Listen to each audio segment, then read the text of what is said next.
Good evening, Ram Ram. Again I am here in front of all of you. तो भाई लोगों, जैसा आप लोगों को पता होगा कि एफएमजी जो है इसका एग्ज़ाम का डेट अभी 30 जून हो रखा है। जो हमारा नीट पीजी है इसका डेट 7 जुलाई हो रखा है।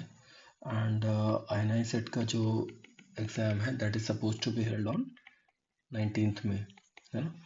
So, because of that only, like we have started this series of important questions, mainly from the domain of ENT, and we'll be covering the stat questions from other topics as well.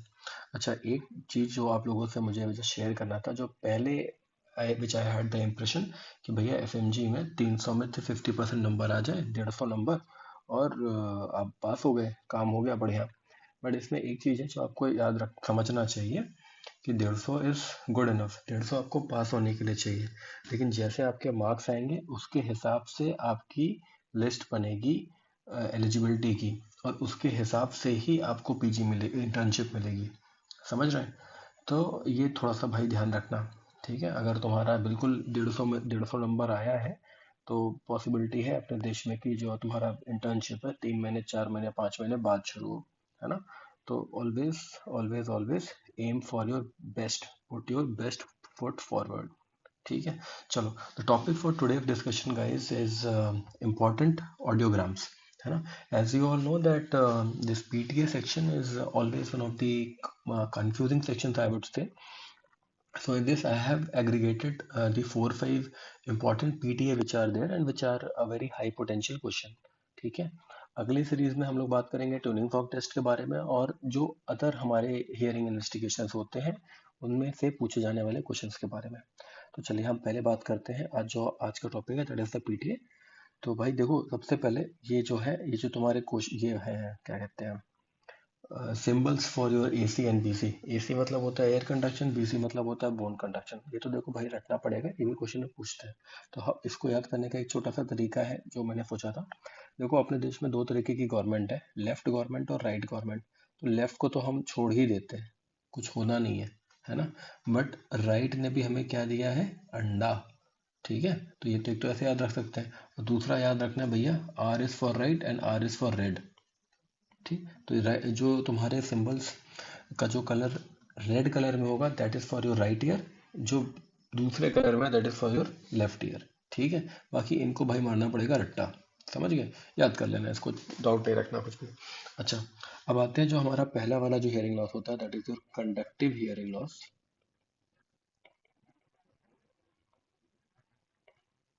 ठीक है। इसमें तुम्हें इन दोनों लाइनों के बीच में gap दिखेगा जिसको बोलते हैं AB गैप। अब ये क्या बोला है, AB gap.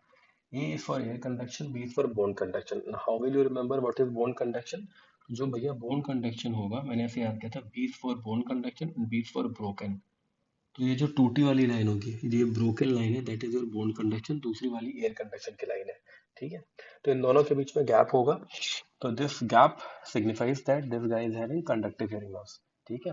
Conductive hearing loss और SNHL के बहुत सारे कारण होते हैं जो हम आगे वाले वीडियोस में देखेंगे। तो this is a simple PTA which orients you that इन दोनों लाइनों के बीच में अगर गैप आ रहा है तो मतलब इस पेशेंट को कंडक्टिव हियरिंग लॉस है।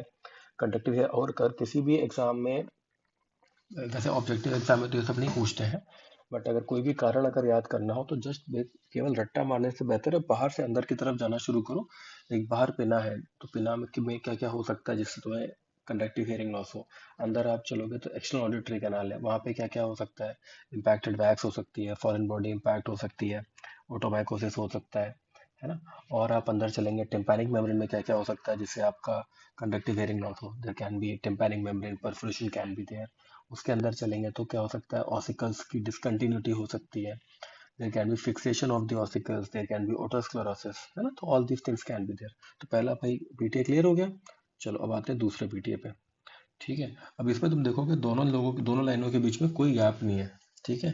जब कोई AB गैप नहीं है और ये लाइन नीचे की तरफ आ रही है तो मैंने ऐसे याद किया था कि भैया जब भी स्लोपिंग लाइन हो इस तरीके की तो वो तुम्हारा SNHL होता है, ठीक है। SNHL क्या होता है, सेंसरी न्यूरल हियरिंग लॉस, ठीक है। This is generally seen in presbycusis, मतलब हमारा एज रिलेटेड हियरिंग लॉस, ठीक है। Age related hearing loss. ठीक है, तो दो ग्राफ हो गए। पहला हमने देखा कंडक्टिव हियरिंग लॉस का गैप के साथ, दूसरा देखा एसएनएचएल। अब आते हैं तीसरा गैप, तीसरा वाला। ठीक है, अच्छा अब इसमें तुम देखोगे तुम्हें कुछ स्पेशल चीज दिखाई पड़ रही है ना। ये 250, ये 500, ये 1000, 2000, 4000, 8000, कुछ नया देखा नहीं।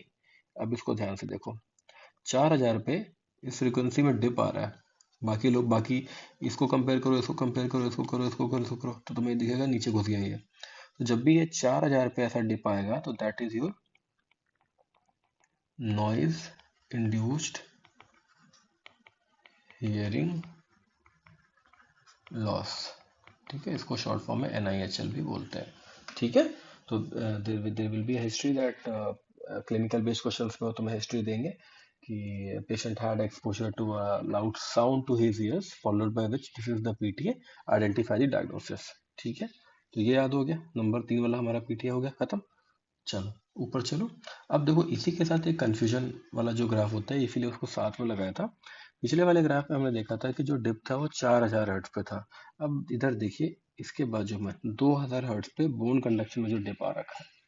2000 हर्ट्ज की फ्रीक्वेंसी में जो बोन कंडक्शन में डिप आता है उसे क्या कहते हैं, करहार्ड नॉच। ठीक है, अभी ये नाम सब ऐसे ही हैं because most of the things had been discovered by the foreigners, है ना। अगर हमारे देश में किसी ने खोजा होता तो इसका नाम होता Ramlal notch, Shyamlal notch. But the thing is कि we were too busy in other things at that time, है ना।